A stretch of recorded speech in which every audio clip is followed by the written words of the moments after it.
I feel like there's only two camps, and you can say that about so many things you say. There's the entrepreneur who's actually like made some money, who just screams at you. They're like, being successful at entrepreneurship is 99% execution and 1% vision. And then you have the other camp that's like, no, you have to have vision. You have to like think about these things and plan them out. And there's just no room for any nuance in between. That's where we're at. Mose, what's good, bro? Just living my best life. I've upgraded from a laptop to a 32-inch desktop monitor. I'm never going back. No Yeah, chance. I think you need to do a little like back in the old trick shotting days, we called it a setup video, and you pull out your Nokia and film like where you game and like edit and stuff. There's some classic videos with like Phase Temper and his setup. I remember watching that video. Like he had a custom controller So at the horny. time. This guy was like the fucking man. You said one Look at him day, now. and then you're here now, and you're like, oh, I hate editing so much. How do I get out of this office? No, What did I sign up for? oh my god, I Like the fucking guy that love. discovers he finally becomes a millionaire, and he's like, this isn't what it was all cracked out to be. I'm Oh, no happier to be at this all. rich, it's actually more time and work spent doing the things. I thought it Now was my like, relatives are just always asking to get money from me. That's the only reason they talk to me.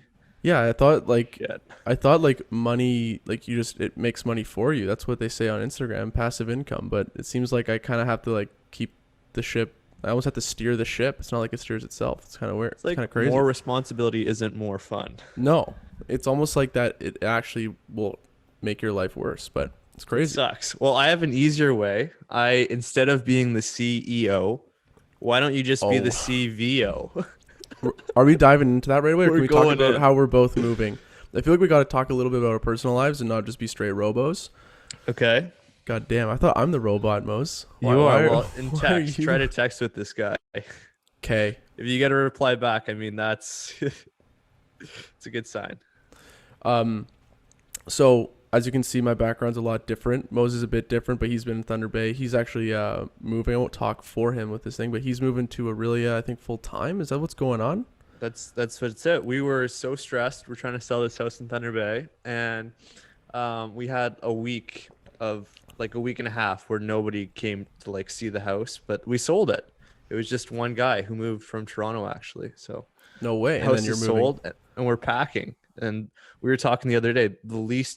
There's two places that I would not want to be hungover. The first was actually a week ago where I went out Friday, and then I got woken up by my mom at 9:30 or maybe 9 on Saturday, just like, hey, listen, Mose, I need you to shine the wood cabinets in your room because we have a house showing in 15 minutes, and if you're not up in 5, I'm gonna disown you. And that was potentially the worst way to ever So be hungover. your mom was like listening to the podcast, was like, oh, I remember that one story at TSN where Mose showed up at like 7 p.m., kind of, like winding down on his day, and he has to get a graphic done. Does that have to be good? Listen, we don't want something crazy. It just needs to be done. Dude, that should be a shirt. It doesn't have to be good, and it's a guy just being like, We don't need we anything just special. need- Come on. you don't have to like it. Like you can be, just give it to us unhappy. Like be unhappy giving it to us. Yeah. But yeah, I'm so satisfied. you're moving, and for just people who maybe don't know where we are located, we're in Ontario, and he's like northwest where he grew up, in Thunder Bay, and now he's moving to Aurelia, which is just like an hour outside of Toronto where I'm at, which is great. Hopefully we More can get more in-person in person. pods. There we Hopefully go. he makes some money and like moves downtown Toronto. I don't know. That'd be good. I'll Maybe- move into the dungeon. Tell us about the dungeon. It looks like you're in prison. Well, it looks like prison now because there's like nothing going on down here, and it's like a concrete floor. It's like a very like, you could probably hear all the reverb, but we have to get like furniture in, and that should probably dampen it. But yeah, my mom decided to move to the West End. It's a nice spot. I won't put my address in. I'll put my address in the description if you guys want to, just say what's up, maybe like have a beer or something. But Send him a cookie. it's good. I don't know. It's definitely refreshing. It's a much nicer place than the last spot. But still living with mommy. All good. Gotta figure my shit out. Make But some yeah, money. so we've moved. Internet's better, and I don't know. I'm happy. But why don't we just get in off our personal lives? Go to straight RoboCop. I sent you a DM the other day of a fantastic video that had me like, I love videos where like I click on it and the guy in the video is trying to be so serious, and he is so serious, and he is really smart and like making good points, but he doesn't realize how funny it is that he's like unintentionally being hilarious. Yeah. And this is Simon Sinek, and he did a whole little spiel rant on CEOs shouldn't be called CEOs because it's too broad. They should be like, what's executive officer mean? He's like, they should be CVOs, vision officers. There it is. I mean, we've been talking about vision shit for the longest time, and I swear to God, it was like a year ago. I'm like, bro, do you want to be my CVO for like my company or something as a joke? Because Mose is the biggest vision god of all time. Big picture in the clouds, man. And just the idea of him making a whole video about that and like unironically So looking funny. camera. And people are gonna be like, this is it. This is why my e-commerce brand hasn't taken off. Yeah, We need more vision. we need more planning. And it's funny to me because I just have the meme of the vision people, and we know these people. I'm sure that whoever's listening to this has met one of these people where they're all vision and like no action. And you're like, dude, that sounds like such a good plan. So like, what have you done? What steps have you taken? They're like, I've just been planning more. I've spent all my time just expanding the vision. Like, you have a vision, but like, how do we get there? Yeah. And is it attainable? You've done nothing. You've just registered the domain for the website. Yeah, you're an LLC for some reason, even though. So you're in the negative for like $500. Yeah. But you have a vision, so that's all we need. It's so funny. It's so funny. But yeah, what do you think about that video? I think it's a good video. It makes a lot of sense, but like, I feel like there's only two camps, and you can say that about so many things you say, but there's only two camps. There's the entrepreneur who's actually like made some money, who just screams at you. They're like, being successful at entrepreneurship is 99% execution and 1% vision. And then you have the other camp that's like, no, you have to have vision. You have to like think about these things and plan them out. And there's just no room for any nuance in between. That's where we're at. I do feel like vision, it's something to like have. It's like vision is like passive income. It's not everything, and it will never be everything, but it's important to have. But it's like execution is like way more important and way more maybe that's not true. No, maybe not more valuable. I was about to say valuable. But there's something nothing about happens without execution. No. And maybe you have to hire those people, but really to maybe think about that before taking your 6th degree. Like it's such a shot at university people, but I'm just seeing there's people younger than me that are graduating university now. It's like they're either going into another program or they're posting an Instagram story about how disappointed they are that they went and did this undergrad thing, and they're like, wow, I graduated, this is awesome, now I'm going to go apply to be the barista at Starbucks. And you never understood that meme until you went through university, and you're like, oh, this is not everything that it was promised to be. And now I have to be an adult, and this sucks. And I have to wake up every day and do the same thing. I want to kill myself. There has to be a better way. But let's move on to something a bit more positive. Maybe a bit. I mumble the fuck out of my words. Holy shit. Like, I'm editing some of these podcasts. I'm like, am I nervous or something? Like, what's going on? Or am I just bad? Am I just bad? Hey, come on. I need you to boost me up so I can feel better about myself. Don't ever say anything bad about me. You want to talk about who's back? I'm a little confused. Who's back?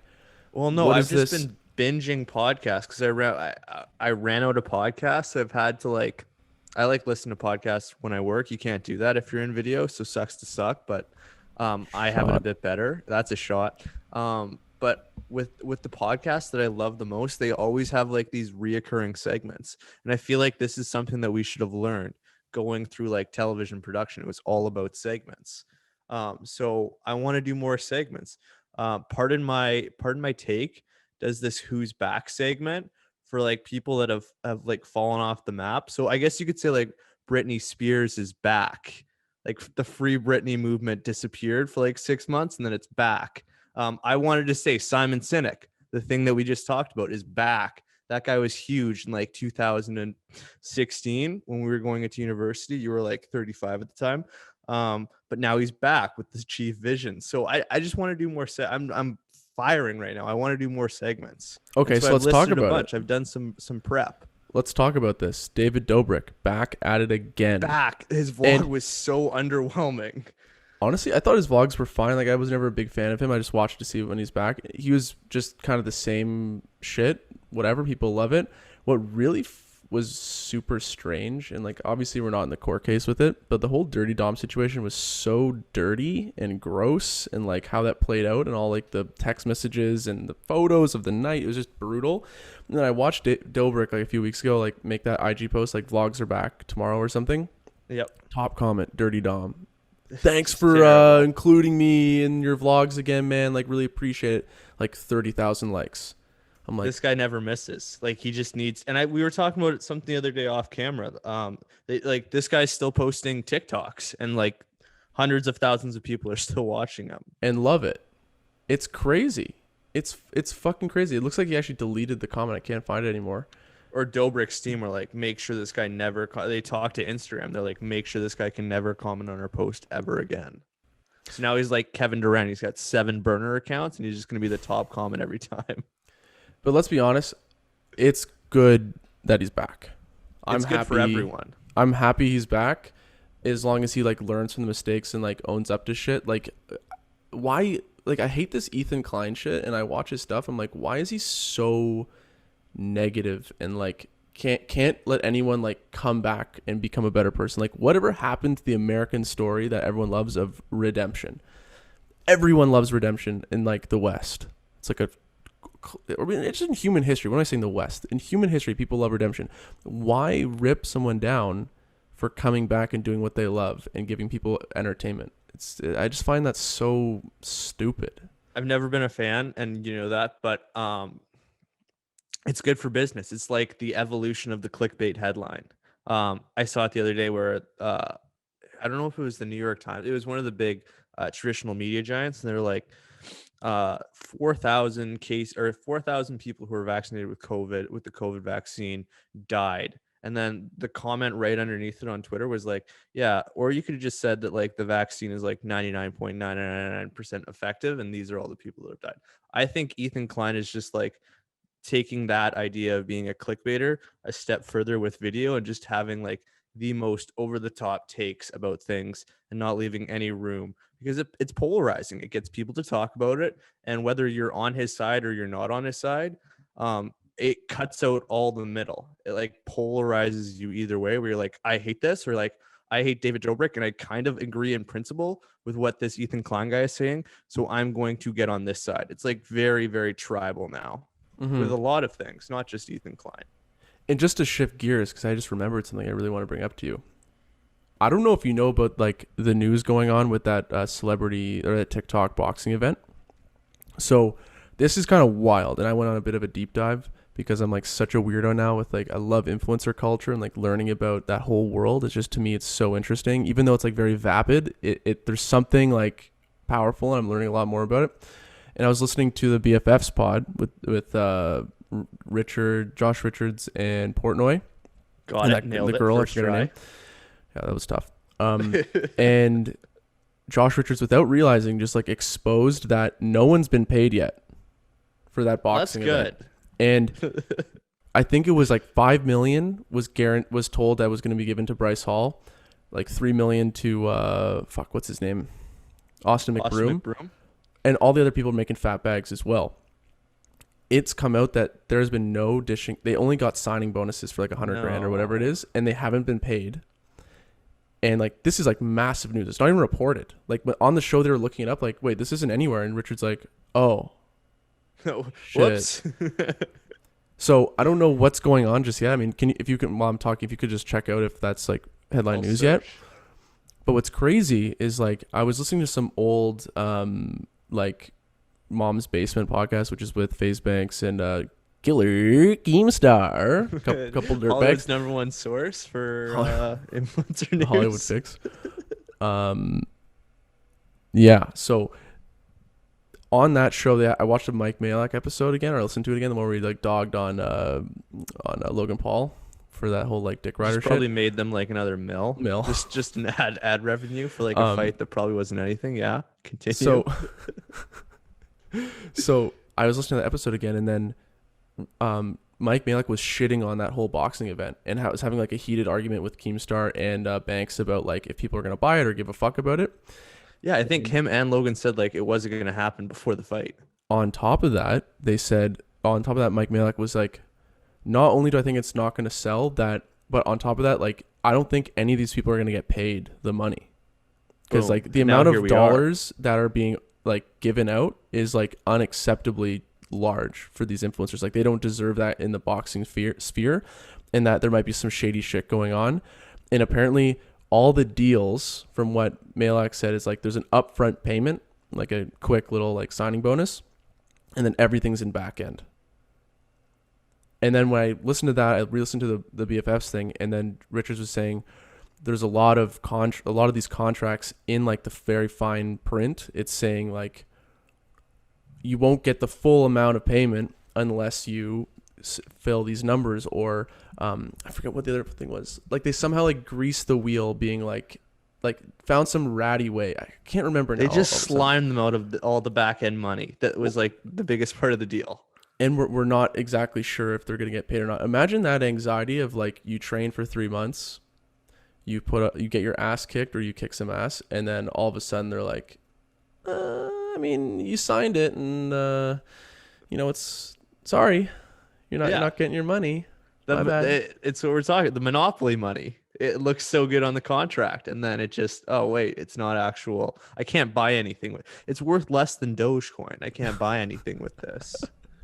There's nothing you can do with that money. Sorry. Okay, I want to wrap this. Do you think this is less slimy or more slimy than an influencer pumping a cryptocurrency token on their story saying, buy, buy, buy, this thing's going to the moon. You have to hold it.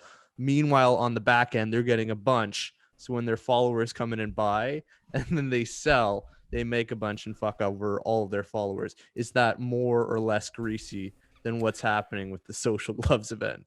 Uh, I think it's Or is it too tight to say? Are they I on the think it's same level? equal. I think it's equal.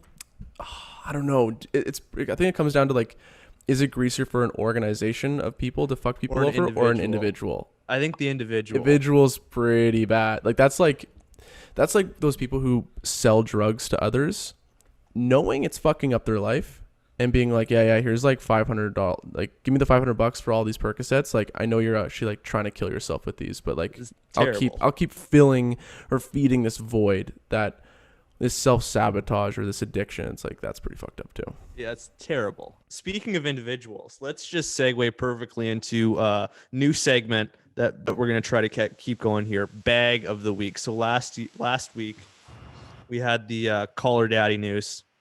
Alex Cooper made somewhere in the neighborhood of 60 mil. Congrats. This week's bag of the week, I just learned that the PGA Tour golfing. Not a huge golf guy. I actually haven't watched a full golf tournament on television ever. But they are rolling out a player impact program that gives out bonus money to players based on their internet popularity. So they've already handed out 40 million in bonus money to 10 players. And it goes to this guy, Brooks Koepka, who I listen to a pod, so I know everything about him. He has a beef with this other golfer named Bryson DeChambeau. And on social media last week, some fan, I guess their beef goes back a little bit, but some fans of Kepka were chanting, "Hey Brooksy," at DeChambeau, saying his name wrong, just pigeonholing him on the golf course. And so this golfer got security to kick these people out. Turns out that Kepka sent them Kepka sent them free beer after hearing about this on social media. Here's what I find interesting about this. Love that the PGA Tour is giving out money based on popularity. Think that works really well in individual sports. Don't see that kind of thing translating to hockey, because it's like, if you're not for the team, shut up and we're going to cut you and send you to the KHL. But also love that Kepka has a sponsorship with, I'm going to butcher the he has a sponsorship with this Michelob Ultra, almost blank there. Glad I got that on the first take. So it was pretty much free beer. He's not pulling this out of his millionaire pockets. And that also he's cashing in on the social media incentive. So my winner of the week is Brooks Koepka, just making the bag all over the place. So I feel like the first thing I thought of when you said paying based off of popularity,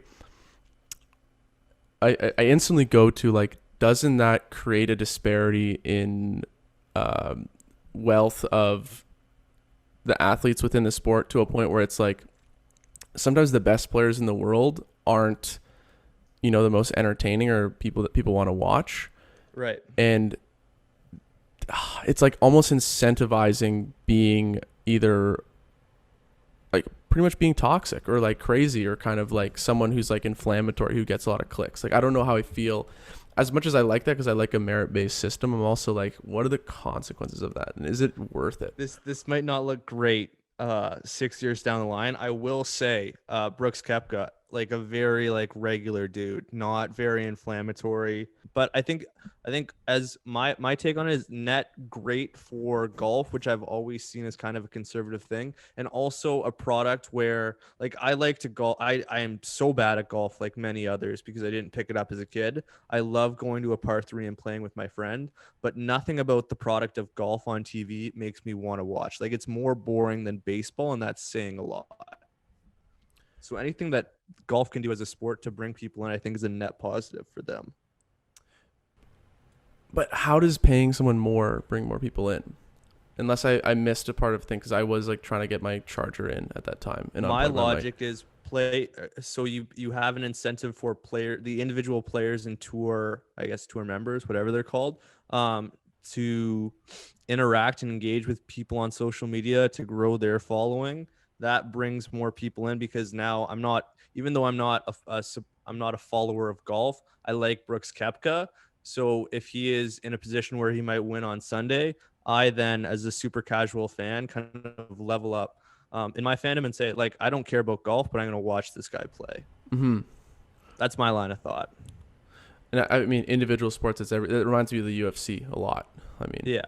as the more times I can see really exciting fighters, maybe not fight the best competition, it's the better because I get to watch. It just gets people to watch more often, like the beef or like the getting high quality players to play against each other. It kind of goes into like the NHL where it's like, man, it's so bad for the NHL that they don't have a McDavid at least in like the conference finals once So every bad. few years. Like it's like how we need to see this guy at the most important games of his life, like As seeing much this as guy you cheer lose. for the Montreal Canadiens doing what they did, it's like not great, I guess, for the sport because they don't have like a big name on that team outside of Carey Price.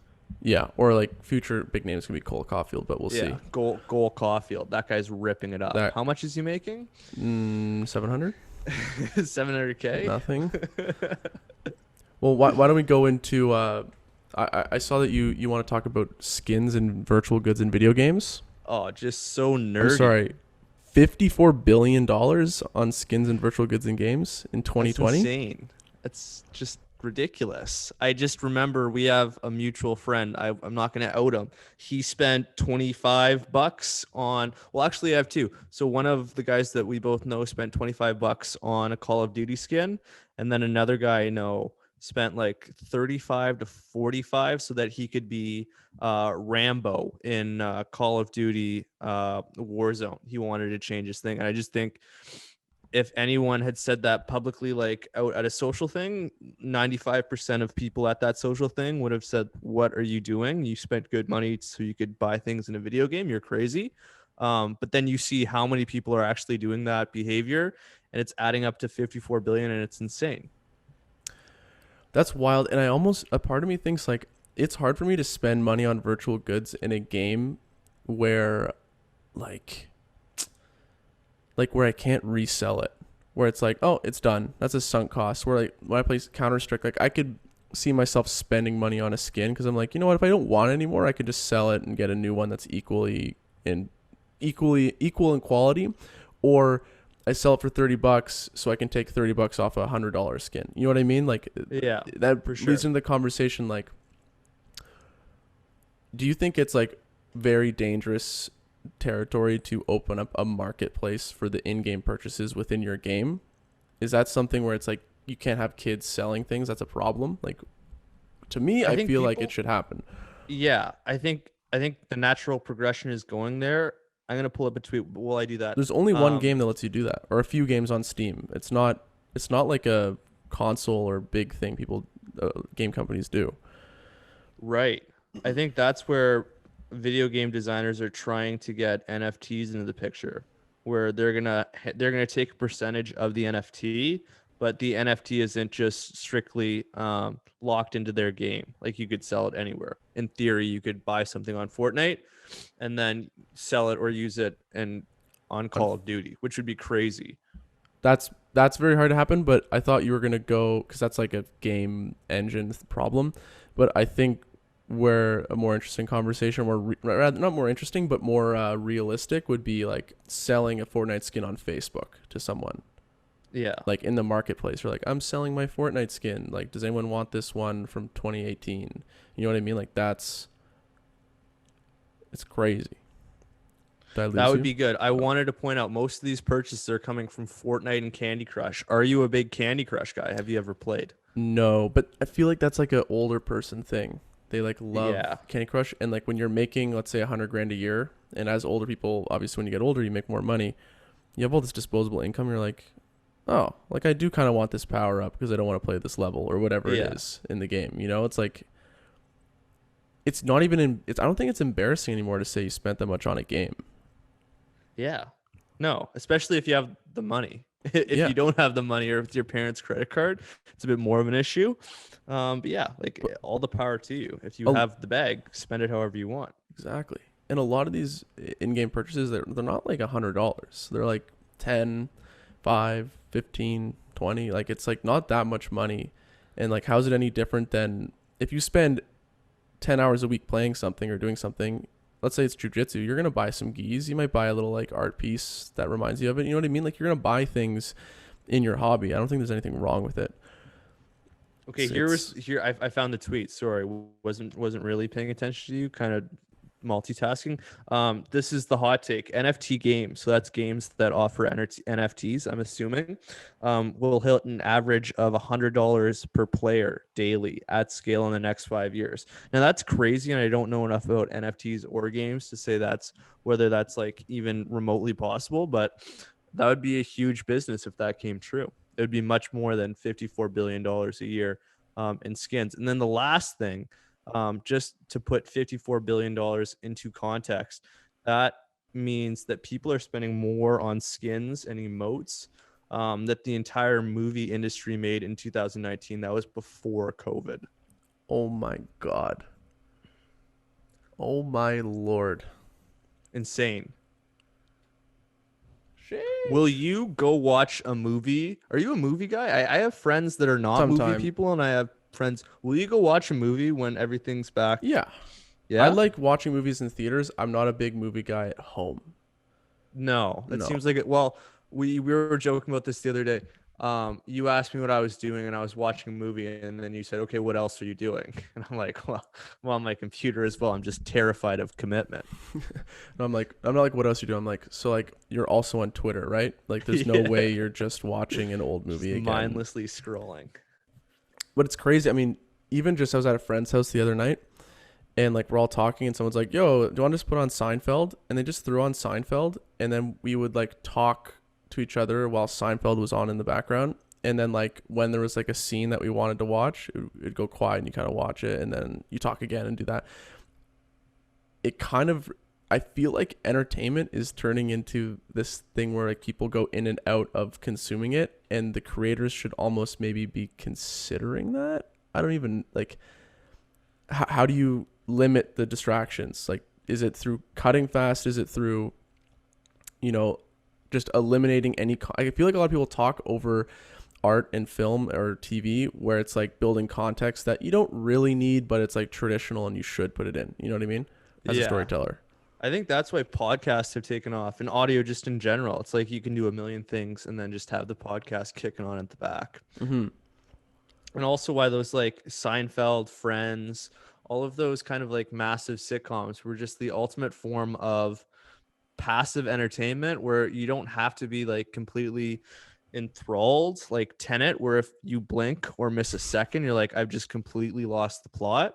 So it's, I guess, like as our intentions, like we're just turning into guppies, we're turning into goldfish with no attention span, and that might change how people produce, what kinds of things are produced Mm-hmm. in video and entertainment. Well, we got to wrap up this pod because we got a couple things to do. But I want to end on maybe this new segment you want to do, loser of the week. Loser of the week. I deleted it because I thought it was a bit risque. But Oh, I'll say it. I don't care. I thought it actually, was hilarious because he was a childhood hero of mine. Family honestly, Channel. People are always ragging on Jake Paul, Bella Thorne, just the worst scum of the earth. This guy's ruining boxing. Well, let me tell you, childhood hero, Kyle Massey from Corey in the House. I've watched at least 100 hours of, probably more, of Corey in the House in my life. This guy caught a felony last week because he was sending explicit pictures to a 13-year-old. So for all the people bagging on Jake Paul and Bella Thorne, just know there are worse Disney stars out there. how old was he when he did that? Was this like Oh, this this dude's just like, oh, happened? like this just happened. He's got to be like in his Oh 30s, if not later. no. Yeah, a real bad guy. Dude, what is with Hollywood in this underage thing? Like it's Just terrible. unbelievable the shit people are doing. It's like why? What is that's so creepy. Like he's 29. Oh Terrible. my And he was so god. wholesome. He represented such a great stretch of my childhood. Yeah. It was It a was good Family show. Channel series, undefeated, Well, shit. especially Corey in the House. That was the first time I saw The Rock. So shout out Dwayne The Rock Johnson. I think Was that he was his on Corey? foray. Yeah, he was like the bodyguard. Corey in the House. Oh my Kyle Last Matt. thing, I want to leave something. I want to leave on a better note because that was just an That's absolute a downer. little Ruined my real childhood. downer. I can't stop seeing I want to talk about memes. I can't stop seeing three things on the internet this week. One we didn't touch on, or maybe we did. The Sons and Four guy, just incredible. As a mixed martial arts guy, you have to appreciate how many shots he got on that. Did you see the video? It was a hockey fight. When I It was watched a it, I was hockey like, fight in the stands. it was unbelievable. I mean, we were a little late to the party. How amazing would it be if we got him on our podcast? But He's been on everywhere now. I love that. it's so funny. Like, and the guys he beat up too are like the kind of guys that like everyone hates at a sport Yeah. game. He had You know, like like, three watches on. We're like, what are you? What are you, who hurt you? What did are you you compensating for? yo, apparently they were talking shit to him. And then, like, when they were talking shit, they were walking out and they started, like, pulling money out of their pockets and, like, fanning it and shit. And, like, dude, wild. And I listened to him on the Portnoy podcast. And he was just like, dude, I got a grip on his chain and his jersey. So, like, I was holding, he couldn't do anything. Like, Game completely over. locked up. And he twisted. I think the video, like, he pulled it down, connected the two collars, the chain and the jersey, and then like twisted. And it's like, how do you get out of that? That's the Venus flytrap. The only way to get out is you bite him. I think moving forward, we might need to do a segment where you break down street fights. That could This be is pretty great fun. perspective. Instead of And then loser of the week, we just go street fight breakdown. Street fight loser of the week. Other two things that I can't stop seeing that are being sent to me.